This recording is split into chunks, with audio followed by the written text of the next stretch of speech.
Hi there. I thought it'd be good to have a second example of two-way between subjects ANOVA. All right. So this particular one is we're working with elementary school children who often struggle to get into bed at night.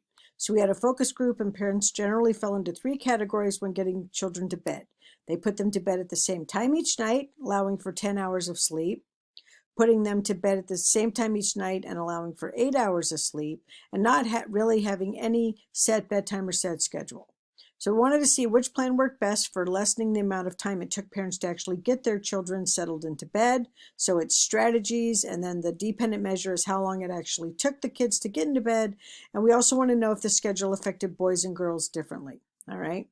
So I've got these numbers here. There's only four children in each of the categories. So, and then that's split between boys and girls. So our A variable is bedtime strategy, how we try to get them into bed. And then our B variable is gender, boys and girls. Okay. And as you can see, I've figured out how we got these numbers: 20 plus 20 plus 30 plus 25. That sum of the X is 95. And on this example, I went ahead and did the sum of the X's right here as well. Okay. So you go all the way down and you figure out all these numbers, and then these are the numbers of A regardless of level of B. And then these are our numbers of B regardless of level of A. Okay. All right. So again, let's do this part. Our A is A minus 1 degrees of freedom. So there's 3 levels of A, so 2. B, there's 2 levels of B, so B minus 1 is 2 minus 1 is 1. So again, so now we've got AB minus A minus B plus 1. So we end up with 2 times 3 is 6, right? Minus 3 is 3. Minus 2 more is 1. Plus 1 back is 2. And then ABS, our S in this problem is a 4. There's only 4 in each individual levels of A by B. So ABS, right? 6 times 4, and then minus 6 again, we end up with 18. Okay. So ABS minus 1, 6 times 4 is 24, so minus 1 is 23. All right. So now we get into the brass tacks of the problem. So our A level here, and I've put this problem up for you to download and look at or look at on your computer, is, so we've got the sum of the X at each level of A. So I got these numbers from right here. So 180, 285, and 470. Okay. 180, 285, and 470. Square each of those individually and divide by 8, which is the total number in that, and we get 41815.63. Okay. Our B levels, okay, is going to be 550 and 385. So we've got 550, 385 divided by 12, because there are 12 individual data points. 4 times 3 is 12, so 385 divided by 12 there. So that's where you get that, and then you get 37,560.42. Okay. Then our AB is each of the individual cells. Okay. So those numbers came from the individual cells: 95, 190, 265, 85, 95, and 205. Squared and divided by 4, and then you get this total. The ABS, remember, is the sum of each X squared. So I've given it to you in a couple different ways, and they all should add up to the same. The sum of the X squareds for boys was 29200. For girls was 14775. If you added that up, it should be 43975.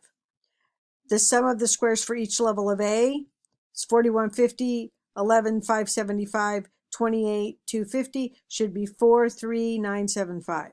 And or you could add up all the sum of the X squares here: 2325, 9250, 17625, 1825, 2325, and 10,675, you're going to get 43975. So it's a good way to check your math to go through and do all of that. 43975. In this case, I use the sum of the x's from the bottom of the a's. Okay. Then all of the sum of the x, which is all of them totaled up and summed, is 935 divided by the total number of people in the experiment. So we've got 935 squared divided by 24. Okay, there's our values. Here we've got A, so this is our using our degrees of freedom formulas, and we use A necessary term minus 1 necessary term. B necessary term minus 1 necessary term. Okay, and then this is the AB minus A minus B plus 1 of using the values from the necessary terms. This is what you get. And then this is ABS minus AB, get that, and then ABS minus 1. Okay, so this is where these values come from, and you should, do a mock-up of this of your own if you want before you do the homework, which I'll go over in a minute.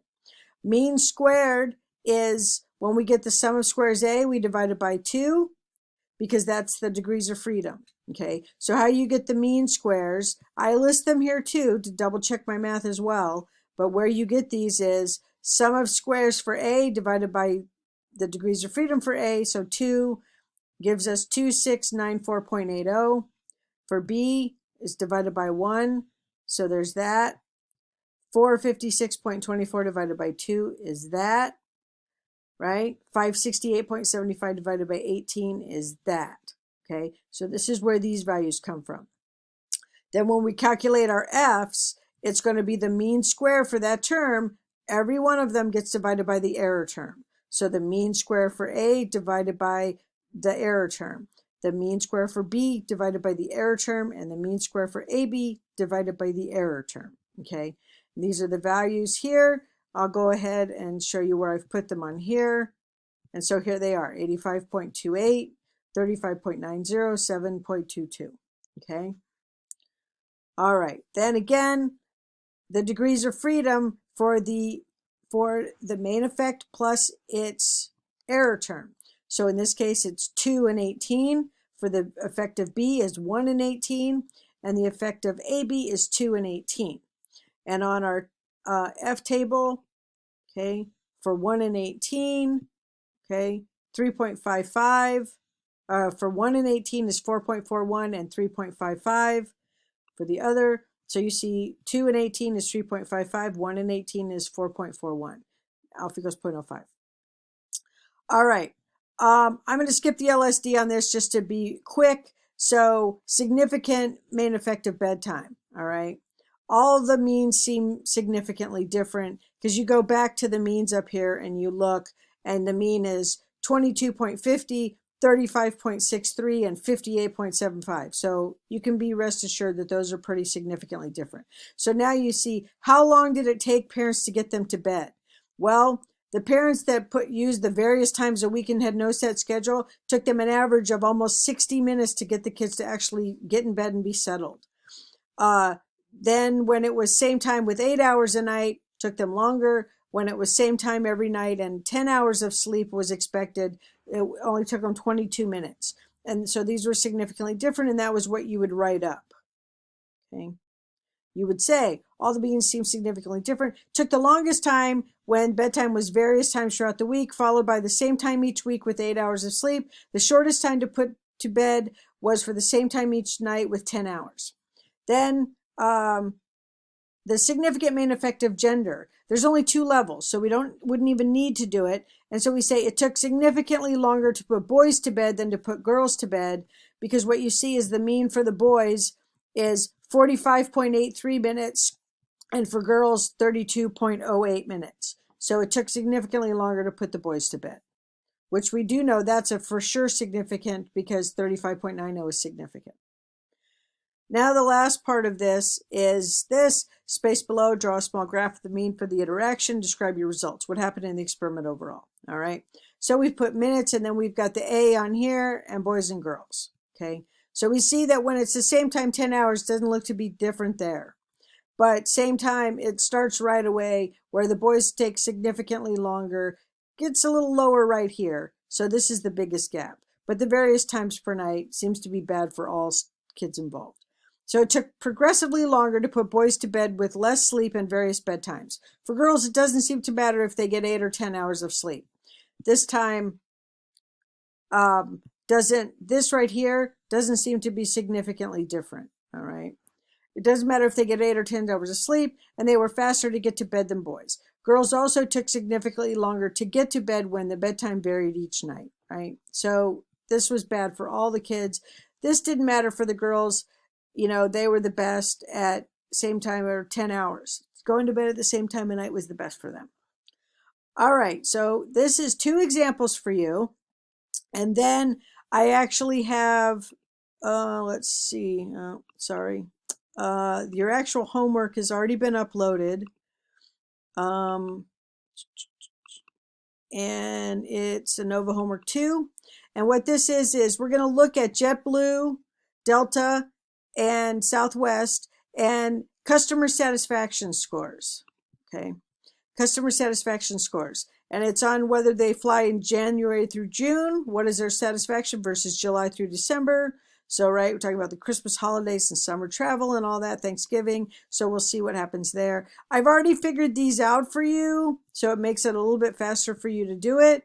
All right. And then note, I've got this here, and I've given you one help, 15.16 there. And this is all filled out. So go ahead and do it. I've got your grid here to do the for A, main effective A. So then describe the main effective airline based on what your grid shows here. Then main effective time of year.